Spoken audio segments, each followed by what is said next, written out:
Alors, les universités d'été de La Rochelle se sont déroulées pour le Parti socialiste. Quelle était l'ambiance là-bas? J'imagine plus festive désormais ou plus difficile parce qu'il y a plus de responsabilités pour le Parti socialiste? Eh bien, les deux. Nous, tous ceux qui étaient présents, essentiellement, en grande partie, bien évidemment, des socialistes, des militants, des élus, bien évidemment, se retrouvant après les victoires du printemps présidentielles, législatives, avec le rappel de la victoire au sénatorial lors du dernier renouvellement partiel, le fait qu'on est toujours en charge des régions et de la majorité des départements n'incite pas à la tristesse, c'est bien évident.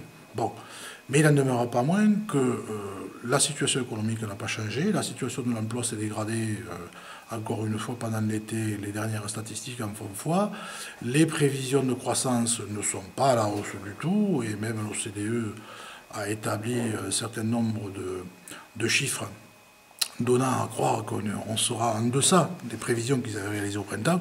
Donc il n'y a aucune raison d'être dans la joie, démesurée et complètement débridé. On est, nous aussi, dans le même pays que ceux qui ne sont pas au Parti socialiste. On connaît les difficultés, nous aussi, de l'intérieur. On sait très bien que les taxes ont augmenté, que les carburants sont sur une pente toujours ascendante. On sait très bien que c'est pas plus facile de trouver un travail maintenant. Et je pense, par exemple, à un certain nombre de jeunes qui arrivent sur le marché du travail et qui vont grossir pour une part, j'espère, la plus faible possible, les statistiques des nouveaux chômeurs.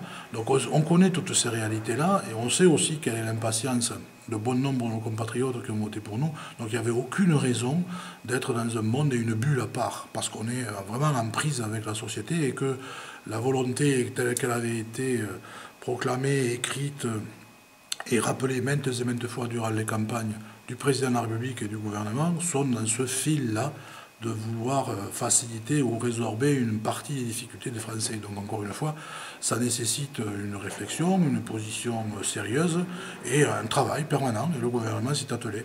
Justement, le gouvernement travaille vraiment parce que souvent l'opposition dit qu'on a un gouvernement qui ne travaille pas, que les mesures ne sont pas prises.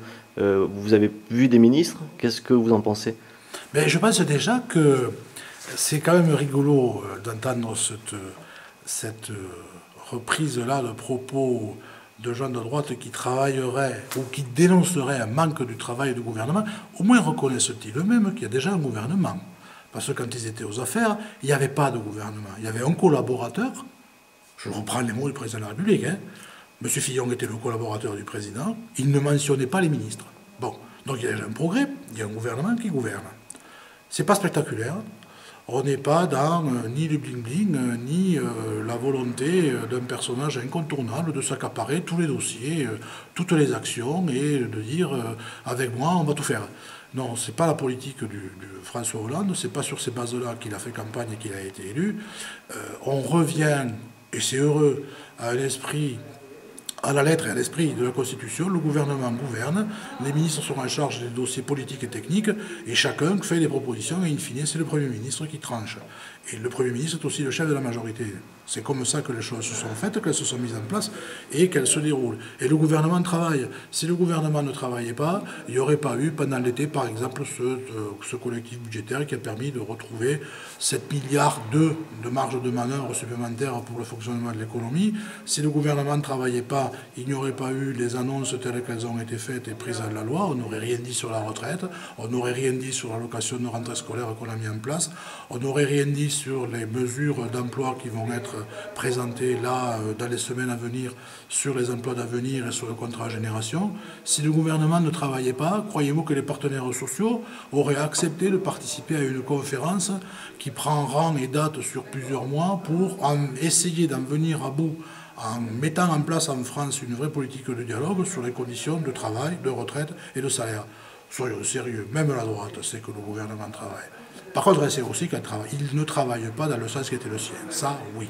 Il y a beaucoup de médias là, dans cette rentrée, des médias nationaux qui ont mis en place des nouvelles émissions. C'est une méthode américaine où ils vont comparer la parole des candidats, et notamment le programme de François Hollande, avec les preuves des faits. Donc pour les prochains mois, vous ne craignez pas que le programme de François Hollande en fait, ne reste qu'un programme et pas une application?